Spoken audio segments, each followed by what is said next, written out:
సాయి బ్రహ్మణే నమః. ఓం శ్రీమాత్రే నమః. శుక్రవారం నాడు కనుక భృగువారం నాడు రాజకీయములందు ప్రవేశము చేయుటకు, ఉత్తర దిక్కు ప్రయాణములు చేయుటకు, కళలు నేర్చుకొనుటకు, సాహిత్య విషయంలో నేర్చుకొనుటకు, అలాగే మంగళ రకమైనటువంటి క్రియలు ఏవైనా చేయుటకు, కళలు నేర్చుకొనుటకు, సాహిత్యపరమైనటువంటి రంగాలను అభ్యసనము చేయుటకు, పూల సంబంధమైనటువంటి వ్యాపారములు, ఇటువంటివి తోటలు అనేవి చేయుటకు, స్త్రీ సంబంధమైనటువంటి నూతన విషయములు ప్రారంభించుటకు, ముత్య వజ్ర వైఢూర్య ఇత్యాది రత్న ధారణలకు, అలంకరణలకు, నూతన వస్త్రములు ధరించుటకు శ్రేష్టమైనటువంటి వారంగా తీసుకుంటూ ఉన్నారు. అలాగే శుక్రవారం నాడు సుగంధభరితమైనటువంటి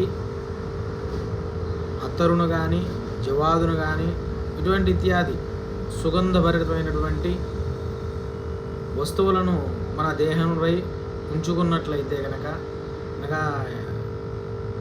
స్ప్రే కొట్టుకోవడం కానీ, సెంట్ కానీ, ఇటువంటివి ధరించడం కానీ చేసినట్లయితే కనుక ఆ యొక్క శుక్రగ్రహం యొక్క అనుగ్రహం కలుగుతుంటుంది. అలాగే ఆ యొక్క శుక్రగ్రహం యొక్క మూల మంత్రాన్ని కూడా తద్దోషములు ఎవరికైతే ఈ యొక్క వారములన్నీ చెప్తూ ఉంటున్నామో ఆ వారములలో ఏ గ్రహం బాగాలేదు, ఏ గ్రహం సరిగా లేదు అనేటటువంటిది తెలుసుకొని ఆ యొక్క గ్రహానికి జపములు, దానములు, గోవులకు సంబంధించినటువంటి ఆహార ధాన్యములు ఇటువంటివి చేస్తూ ఉన్నట్లయితే కొంతవరకు గ్రహ అనుకూలత అనేటటువంటిది సంపూర్ణంగా కానప్పటికీ సంపూర్ణంగా అవ్వాలి అంటే కనుక ఆ యొక్క గ్రహములకు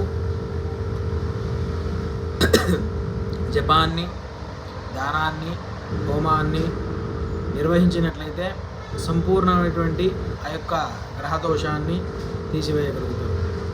అలాగే ఆ యొక్క గ్రహము మనకు అనుకూలించాలి అన్నట్లయినా కానీ ఆ యొక్క ఏ గ్రహము బాగాలేదు, ఏ గ్రహము దుస్థానములో ఉంది, ఏ గ్రహము మనల్ని ఇబ్బంది పెడుతున్నది అనేటటువంటిది తెలుసుకొని ఆ యొక్క గ్రహానికి సంబంధించినటువంటి పరిహారాలు ఆచరించినట్లయితే తప్పక విజయము చేకూరుతుంది. ఇటువంటి ఆసక్తికరమైనటువంటి వీడియోలు చూడడానికి సబ్స్క్రైబ్ చేయండి, షేర్ చేయండి.